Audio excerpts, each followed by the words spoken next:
സൗദിയിൽ പണപ്പെരുപ്പം വീണ്ടും വർദ്ധിച്ചു. കഴിഞ്ഞ വർഷം ഓഗസ്റ്റിന് ശേഷമുള്ള ഏറ്റവും ഉയർന്ന നിരക്കാണ് ഈ വർഷം ഫെബ്രുവരിയിൽ രേഖപ്പെടുത്തിയത്. രാജ്യത്ത് ജീവിതച്ചെലവ് കുത്തനെ ഉയർന്നതായും പുതിയ റിപ്പോർട്ടുകൾ സൂചിപ്പിക്കുന്നു. ജനറൽ അതോറിറ്റി ഫോർ സ്റ്റാറ്റിസ്റ്റിക്സ് പുറത്തുവിട്ട കണക്കുകളിലാണ് സൗദിയിൽ പണപ്പെരുപ്പം തുടർച്ചയായി ഉയരുന്നതായി വ്യക്തമാക്കുന്നത്.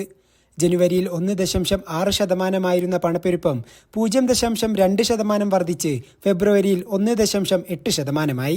കഴിഞ്ഞ വർഷം ഓഗസ്റ്റിന് ശേഷമുള്ള ഏറ്റവും ഉയർന്ന നിരക്കാണിത്. ഓഗസ്റ്റിൽ ഇത് 2%. രാജ്യത്ത് അവശ്യവസ്തുക്കളുടെ വില വർദ്ധിച്ചതാണ് പണപ്പെരുപ്പം ഉയരാൻ കാരണം. പാർപ്പിടം, വെള്ളം, വൈദ്യുതി, ഗ്യാസ്, മറ്റ് ഇന്ധനങ്ങൾ എന്നിവയുടെ വിലയിൽ 8.5% വർധനവാണ് ഈ കാലയളവിൽ രേഖപ്പെടുത്തിയത്. കൂടാതെ ഭക്ഷണപാനീയങ്ങളുടെ വിലയും 1.3% ഉയർന്നു. കെട്ടിട വാടക ക്രമാതീതമായി ഉയരുന്നതാണ് ഫെബ്രുവരിയിലും പണപ്പെരുപ്പം ഉയരാൻ കാരണമായത്. ജനുവരി മാസത്തെ അപേക്ഷിച്ച് വാടകയിൽ മാത്രം 10% വർധനവാണ് രേഖപ്പെടുത്തിയത്. കൂടാതെ പച്ചക്കറികളുടെ വിലയിൽ 7.6% വർധനവുണ്ടായത് ഭക്ഷണപാനീയങ്ങളുടെ വിലയെയും ബാധിച്ചു. ഹോട്ടലുകളിൽ ഭക്ഷ്യവിഭവങ്ങളുടെ വിലയിൽ 2.5% വർധനവാണുണ്ടായത്. അതേസമയം യാത്രാച്ചിലവ് 0.9% കുറഞ്ഞതായും കണക്കുകൾ സൂചിപ്പിക്കുന്നു. Tamim CP, media 1 Riyadh.